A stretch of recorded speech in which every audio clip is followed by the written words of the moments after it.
Hey, how's everybody doing? Just wanted to get back and make another quick video here. I thought I'd start out with finally getting back to the tobacco and finding myself one of these buggers.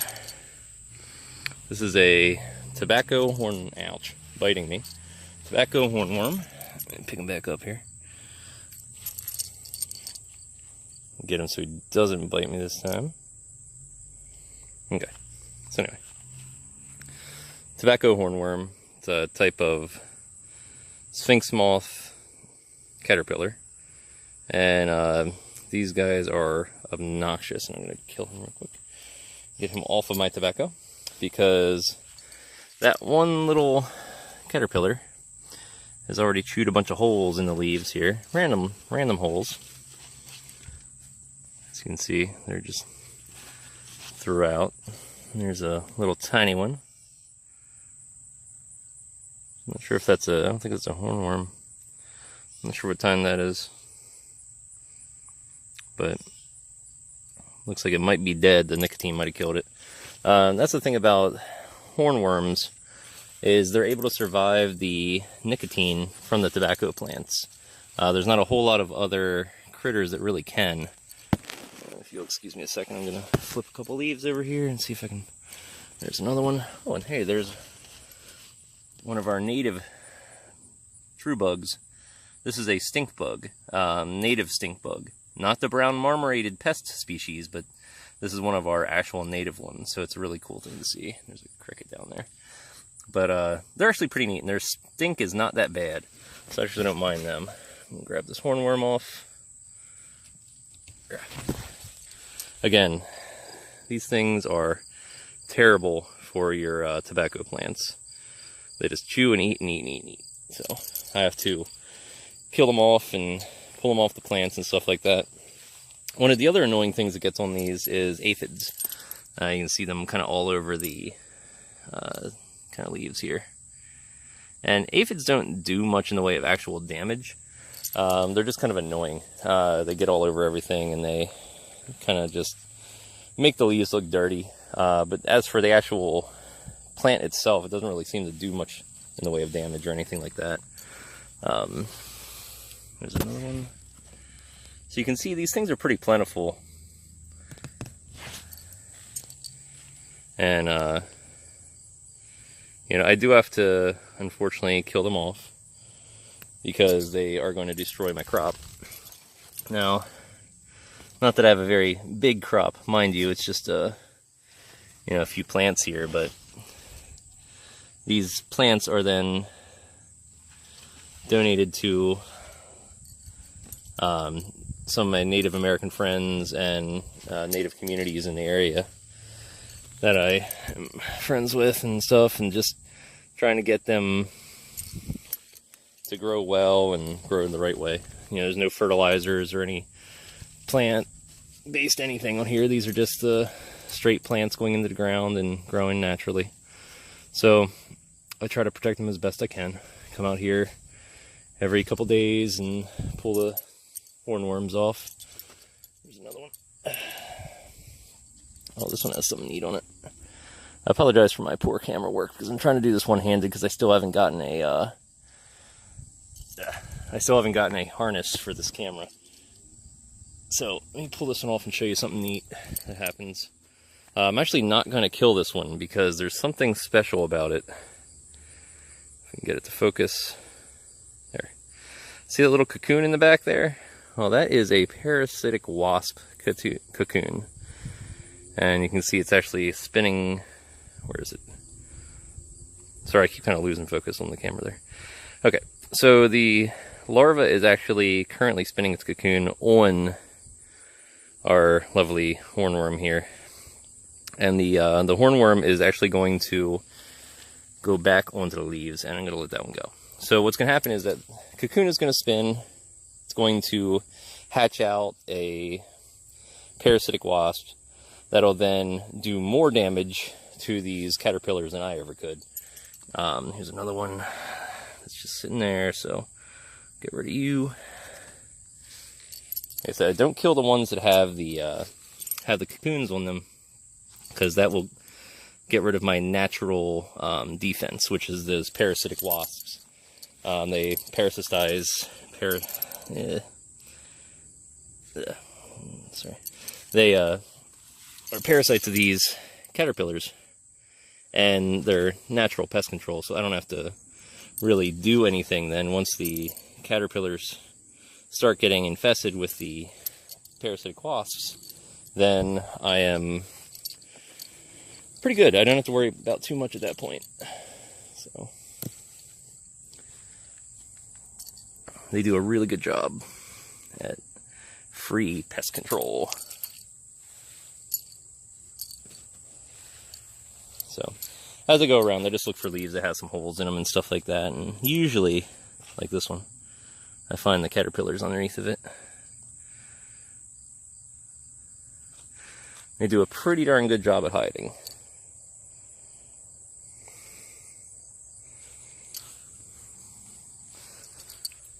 And yes, these are the same, well, very similar species to the hornworms you buy in the pet store to use as lizard food. But the thing about these hornworms is they're feeding on tobacco.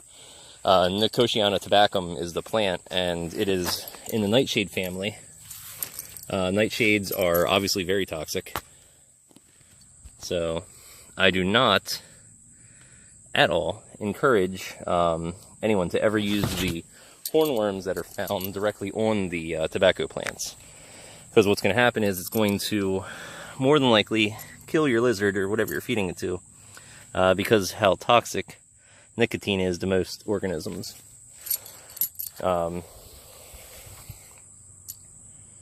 It's not advisable.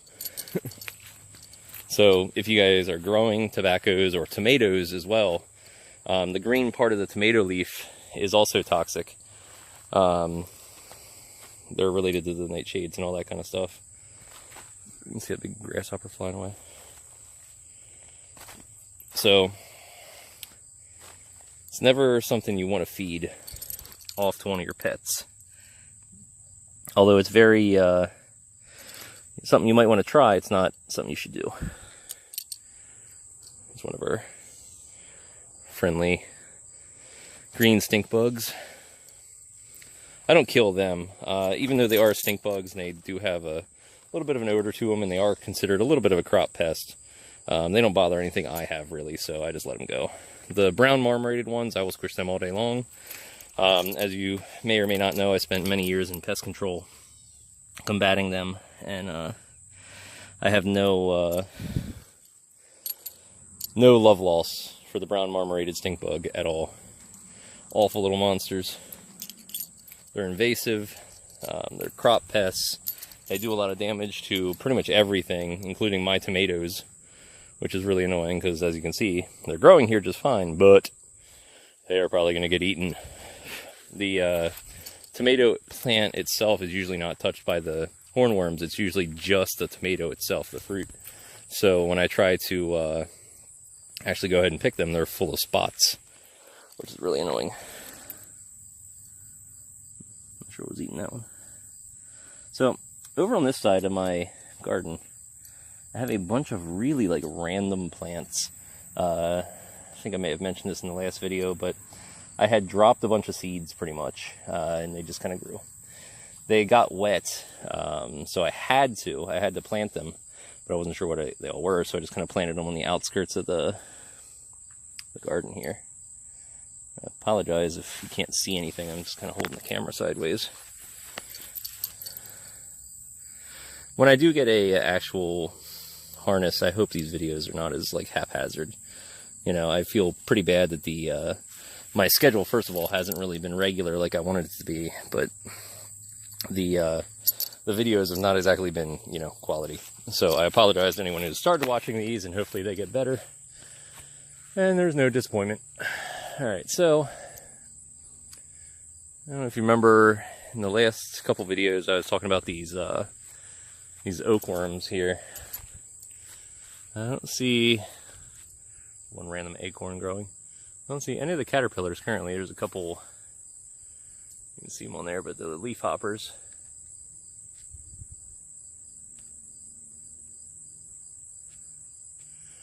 But I do not see any caterpillars. I see plenty of their damage, but I don't see them.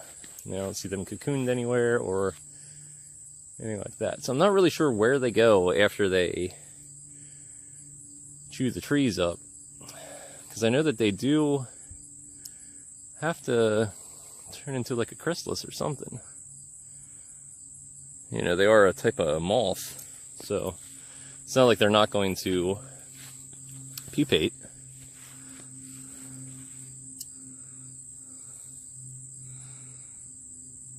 Huh. I don't know if you can see on this leaf here, but I can get the focus to change. Come on, work with me, camera. There we go. All kinds of little eggs. I wonder if that's where the caterpillar's original eggs were. It's very possible. There's another one.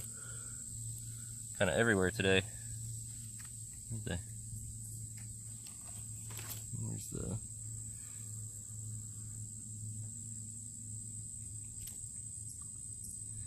Can't see it in the camera well.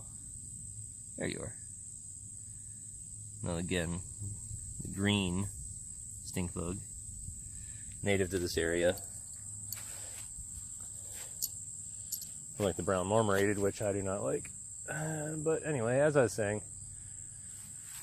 I do not see anything from those oakworms that would indicate that they have pupated and they're going to turn into the adult worm or moths. But they must go somewhere on the tree that I just can't see them. I'm not really familiar with them all that much, so I don't really know where they ended up. I don't think they go in the ground at all, but again, I'm not really sure.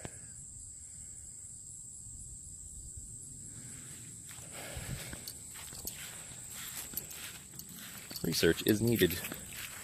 So, anyway, walk out here a little bit. As you guys can see, I need to desperately mow. The yard is looking pretty rough. We've had a lot of rain recently, and then I was away on a mini vacation and stuff, so it's been one of those experiences. Here's something neat. This is a bagworm. Bagworms are a type of moth that the stop changing focus. Come on, stay focused on the finger. There we go. They're a type of moth that they create a like heavy silken cocoon around them, but it's a they kind of pick up little sticks and random other debris and kind of put them around it. So they're pretty common, especially on pine trees. I find you can kind of see them. Sometimes if you get a live Christmas tree, you'll get them, you know, kind of in there. But see if there's anything interesting floating under the leaves today.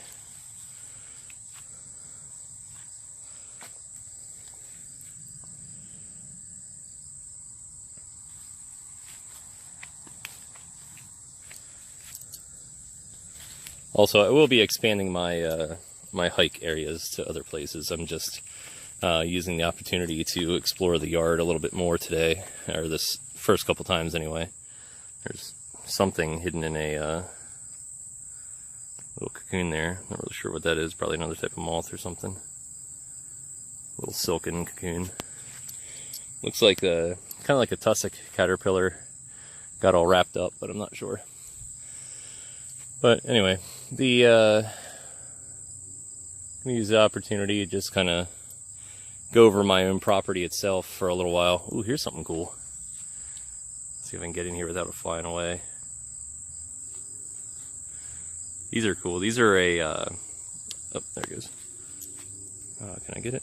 Oh, you're so invisible when you fly. Darn. That sucks. That was I'm pretty sure they're called skeleton or ghost crane flies. They're pretty unusual, neat little things. But, yeah, I don't know where it went. That stinks. They have a black body with these little, like, white feet. And they're really unusual. I've only ever seen a couple in my life. So that's pretty neat that we got to see one. I hope it showed up on camera there. But They're neat because they fly with their legs completely out, so they have this like really weird stance when they're buzzing around. Crane flies are all over the place around here. They really are, but that specific species is a little more unusual. Like I said, I've only seen a couple of them. Not that I actively go searching for them usually, but not a common sight for me anyway. So let's see, got some random cobwebs and other things. It's all kinds of little critters flying around by my feet down here. This is a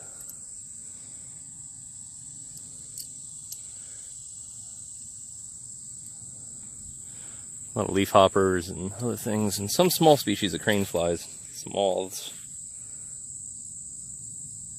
sweat bees, which are a type of hoverfly, ants walking around on here. It's a, I believe, a Camponotus, similar to the colony I have. It's a Camponotus nearticus, more than likely. It could be a small Pennsylvanicus, but they're the carpenter ants that are around here anyway. Burdoc's a little chewed up. See if there's anything on that. I don't know what eats burdock, to be honest with you. It does get chewed up, and I see it skeletonized a lot, but I'm not really sure what species it eats, or eats it rather. Burdock is a technically an invasive plant. It's considered a pest plant, but it's eaten pretty regularly as well. The root is burdock root is used as a medicine, and it's also completely edible. It's a starchy root, and I think it's not too bad. I've had it before. I believe they call it gobo in the grocery stores. But trying to see if there's anything neat. These redbud trees, they don't have a lot that eats them. I remember the first video I think it was I did was something eating one down here, so we'll go check that out and see if anything has continued to devour it. But redbud trees are ridiculous. They grow like crazy. They're kind of like a mulberry tree. You just can't kill them. So I'm never worried if there's anything on a redbud tree. As you can see, they grow in like weedy, junky areas like this. This is just a big burn pile of stuff that was here from the previous people that lived in this house. I'm still trying to get caught up on all the things from when we moved in here.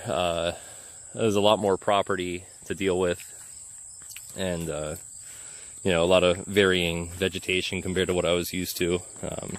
The yard's a little bit different. There's a lot more water that sits, not that it's necessarily standing for the most part, but the plants grow a lot differently and it's a lot thicker. There's a white cabbage moth over there flying. They're one of the most common little butterflies you can find.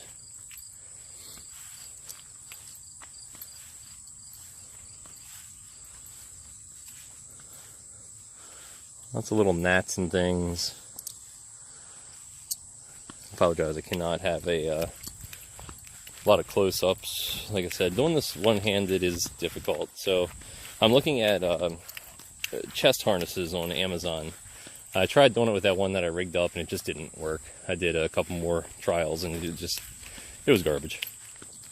So I can't guarantee that this is going to be any better, but at least I can correct the autofocus a little better. That seems to be the biggest problem. Here's one of our friendly dog day cicadas, or annual cicada, if you will. The actual massive brood of the cicadas is supposedly going to come next year. Not sure exactly what brood it is off the top of my head, but it's the periodical cicadas, or periodic cicada, whatever you call it. These are the annuals. They come out every single year around here, and they leave behind their exoskeleton when they molt out, obviously. I wish the autofocus would remain on my hand and not following the tree around. There we go. So they let this exoskeleton behind, and yeah, just let that fall down there. This was some kind of eggs or something. Possibly a fungus, I'm not sure which, but they look kind of like eggs. It may have gone bad for whatever is trying to hatch out there. Probably a moth or something.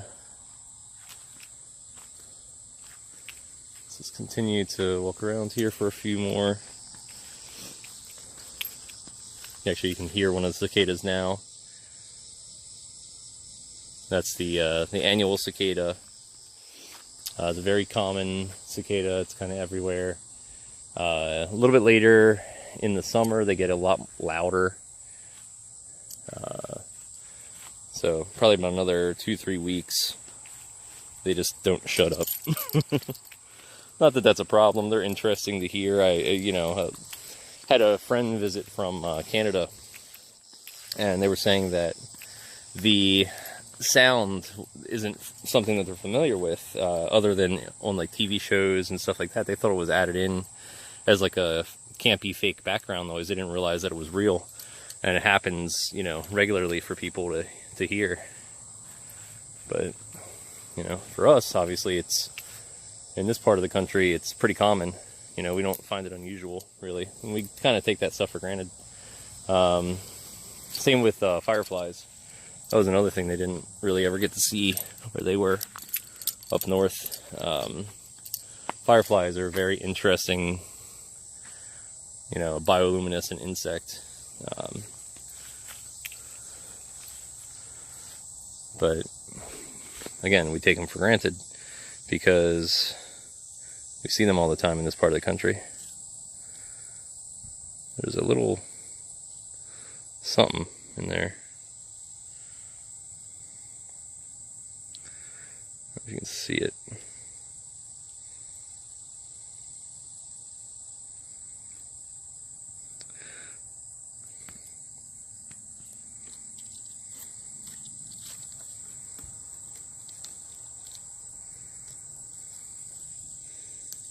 It looks like a type of beetle or something getting dirty.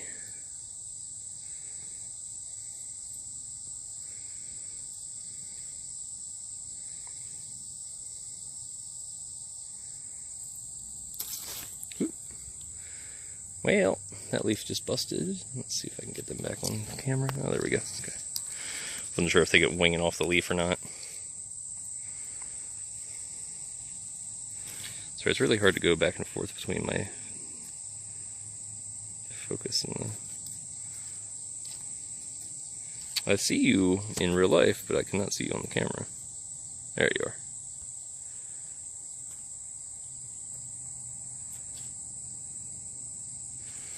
So, it's a pair of beetles mating. Not really sure what they are. Can't really see. They look like they might be a type of weevil, but I'm not really sure. I don't think they were. I didn't see the long proboscis.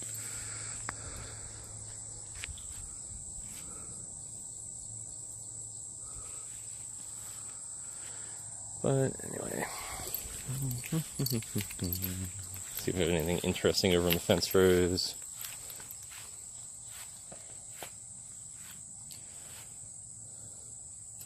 This stinking mile-a-minute vine grows like crazy and has all those little spines all over it.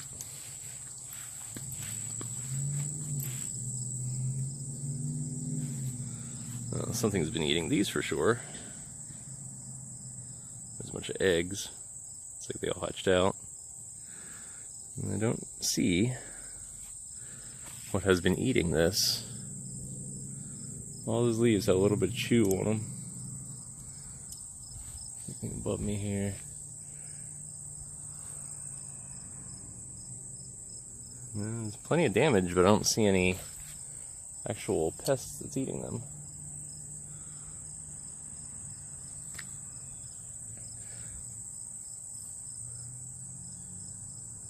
If you guys notice something, leave a comment so I can come back and see what the heck this is.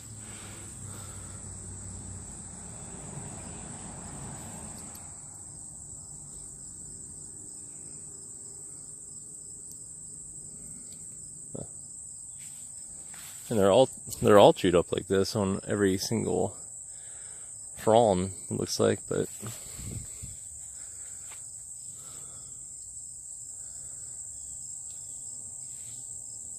even the ones up there are pretty chewed up.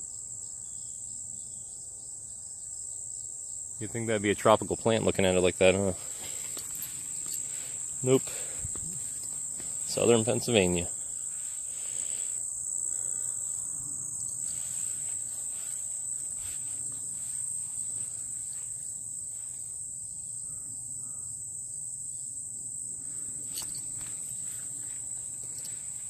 Alright, well, I think it's the middle of the day. Not a whole lot floating around out here. I do have to mow, so I'm probably going to go do that. However, I did want to, like I said, I wanted to do a quick video and just try to get something up. I know that, like I said, the video quality of these is pretty garbage, and it sucks, but it's not a whole lot I can do at the moment about it because I still need to get that harness so I can walk around freehanding with my phone. That way I can leave the phone do everything, and I can use both my hands to, you know, manipulate whatever insects and arachnids I might find. Something that might be interesting. Doing it just with my one hand is a little on the difficult side, but hopefully I've managed a little bit so these aren't completely uninteresting.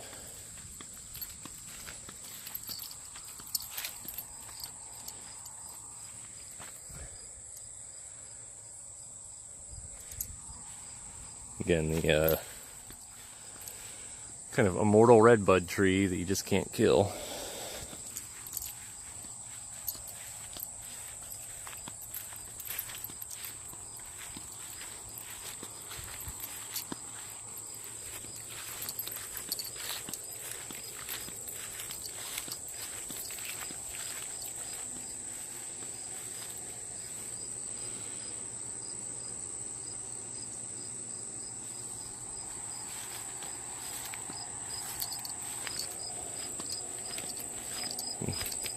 Hear a cricket down here.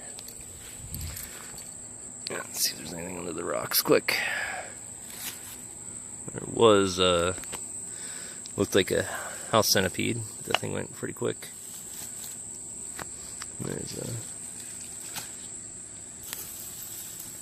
There's some ants. Be a nice little colony to collect, huh? But I don't like ants right now. They're fine, but they're just annoying. There's a freshly molted cricket, it looks like. I'm not sure what species that is, actually. Trying to get it real quick. It's definitely freshly molted. It's very soft. Looks like an Asian house cricket, but I don't know.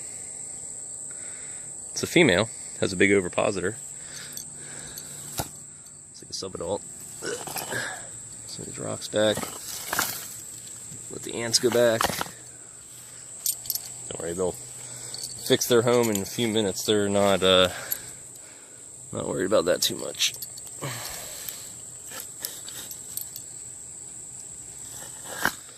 Also, this entire property is infested with a massive colony of odorous house ants, which are an invasive, really annoying species of ant. So if you're familiar with them, I'm sure you understand why I don't really care that much. So there's some more everywhere that I flip. Always ants.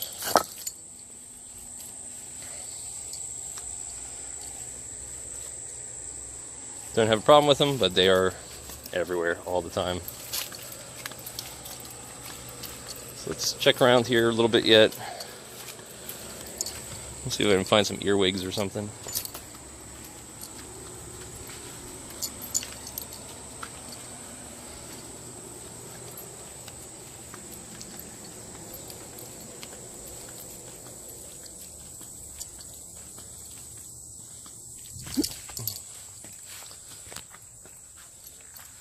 One lone carpenter ant wandering around out here. Some ground beetles and some isopods.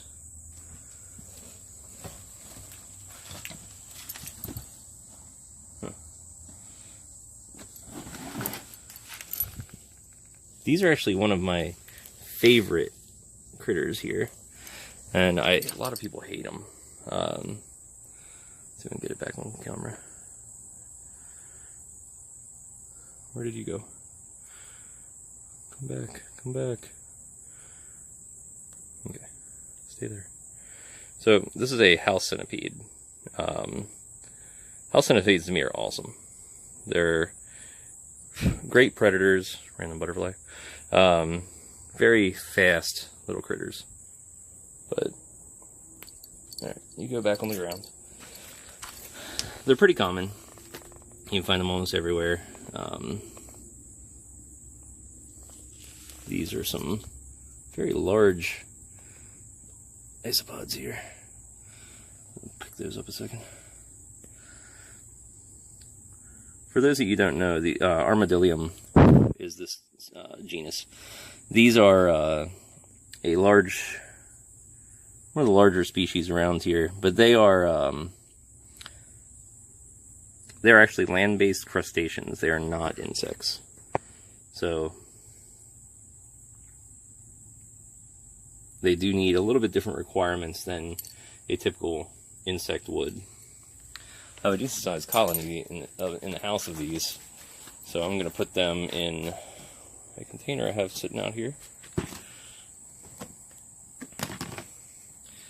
You guys can hang out with that one random, something like a hornet buzzing right in the face. That was my Mastergropoctus giganteus container, but it unfortunately had passed away, so the forage flies got a little crazy, so I stuck it outside here until I had a chance to deal with it. But I'm going to pick a couple of these isopods up and put them in that container. They make really good cleanup crews for tanks and stuff like that. But like I said, they are land-based crustaceans, so they're not insects. But easy to take care of for the most part. As you can see, there's a bunch in that brick there. They're humidity-loving little critters. So I'm going to stick them in there, let them hang out.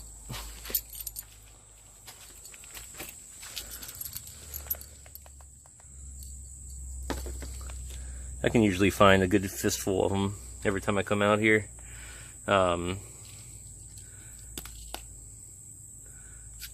They breed pretty quick. They're really easy to deal with.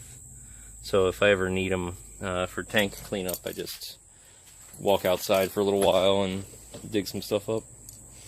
And I can usually find them. So you can see a handful of them right there.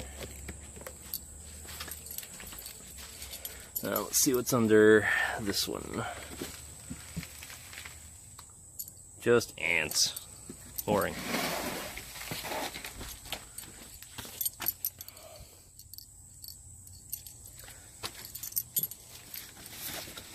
Move our steam cleaner here. Somebody borrowed it and returned it. There's a spider. A little deep right there. It's like a type of grass spider or something. Little one.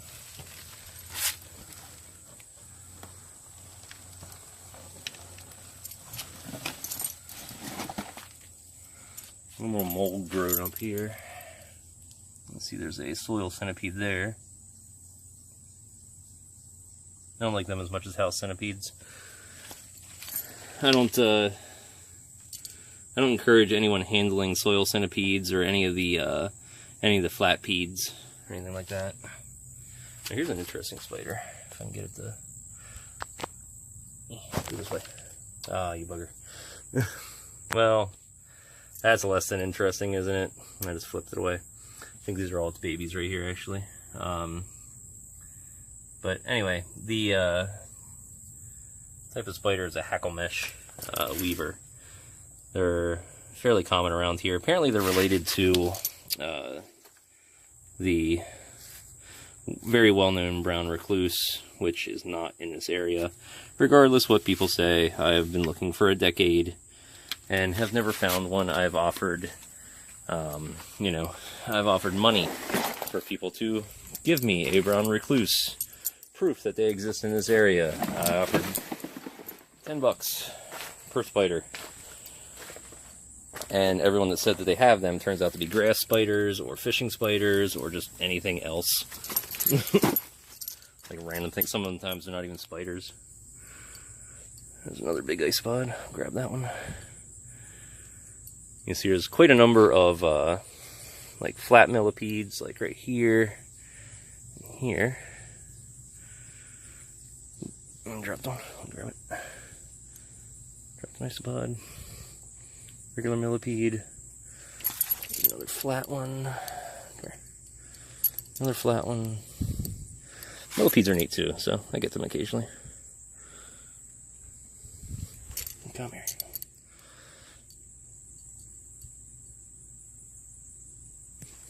So flat millipedes, I believe they're a European garden millipede. They are technically invasive, but not really a problem. They do stink when you touch them because they release a chemical. I want to say it's similar to cyanide, or it is some kind of cyanide. It's not going to kill me or anything like that. It just stinks, and apparently is very bitter. So, not something that you want to try to eat. In other words.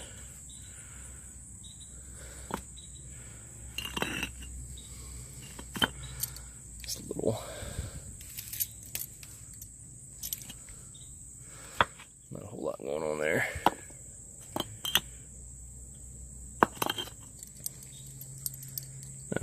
Oh, here's a neat one. These are spiders. They're spiny orb weavers. If I can get the camera to focus on you, go and just come up here so I can get the camera to focus.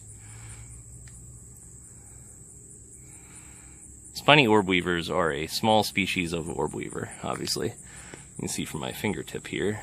If I can get the focus to work, there. They're not a very big spider, but they are an orb weaver. They make these large webs, and they just have an interesting spiky body.